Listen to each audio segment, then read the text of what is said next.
MD त्या पाचटाने आपले recovery पण मार्गाची अजून म्हणजे तसली त्यातल्या त्यात मीरा व्हॅलीत आपण नंबर 1 ला आहे, पण त्याच्यात अजून सुधारणा झाली पाहिजे ना.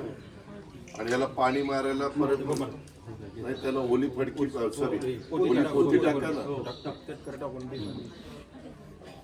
मग आता आपलं ठरलं एक गाळा तिथं वाढवायचा, एक अजून एक दरवाजा, एक 2 दरवाजे, तिकडचा एक 3 दरवाजा, त्याला पुढं खिडकी आणि मागे खिडकी आणि ते मधलं हे करायचं. ते लवकर करून द्या, त्याला काही वेळ लागणार नाही. लिहून घेतले.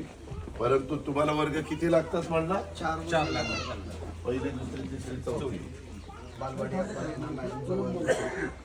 सांभाळावं लागतं, शिकवावं लागतं. त्यांचं एवढं नाही, पण बाकीच्यांना मग अजून एक 5वी खोली लागेल का? नाही गरज. बालवाडी कुठं काय होतं, पहिली, दुसरी, तिसरी, चौथी. दादा ह्यांची जी लोक आहेत ना, लहान मुलांना शक्यतो 99% पाठवतच नाही. लहान हो, पण त्यांना आपण जेवायला बिवायला सगळं काही व्यवस्थित दिलं तर पाठवतील ना. हे सेम असं कंटिन्यू पुढे करायचं. ईश्वरी हा काय पोल काढता येत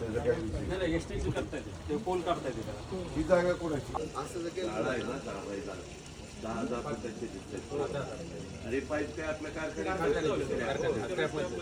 स्क्रॅप बदल करायला काही वेळ लागतो. असं केलं तरी दादा होऊ शकते. अशा आडवी करून टाकली कोपऱ्यात एक वर्ग निघतो, माहिती वर्ग डिस्टर्ब न करता आपण 2 वर्ग नाही रे बाळा, तरी देखील पुन्हा बालवाडीचा प्रश्न निर्माणच राहतोय. त्यापेक्षा एवढं मोठं काय करायचं? 20 बाय 10 तुझे किती विद्यार्थी आहेत प्रत्येक रूम मध्ये? 20-25 108चा ह्या बारक्या पडतील काय? पण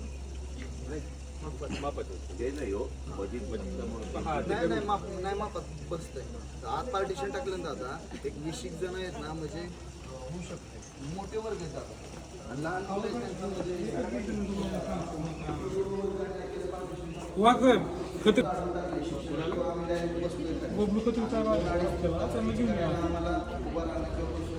कार्यालय नाही तर काय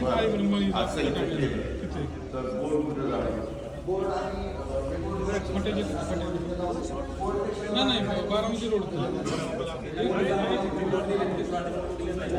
सेम तसंच करायचं, तिथं करायचं. किती आलो? 65. परंतु हे तिरका सरळ घेऊ आपण गुन्ह्यात. मला एवढंच नाही करायचं. मी तर असं म्हणतो की ही आपली शाळा, त्या शाळेला जरा व्यवस्थितपणे कंपाऊंड करून आतमध्ये झाडं लावून त्यांचं गेट कुठल्या बाजूला करायचं शिक्षकांना विचारा. म्हणजे तिथनं मुलं छोटं गेट आपण करू, त्याच्यात गाडी यायचं काही कारण नाही. एबीपी माझा, उघडा डोळे बघा नीट.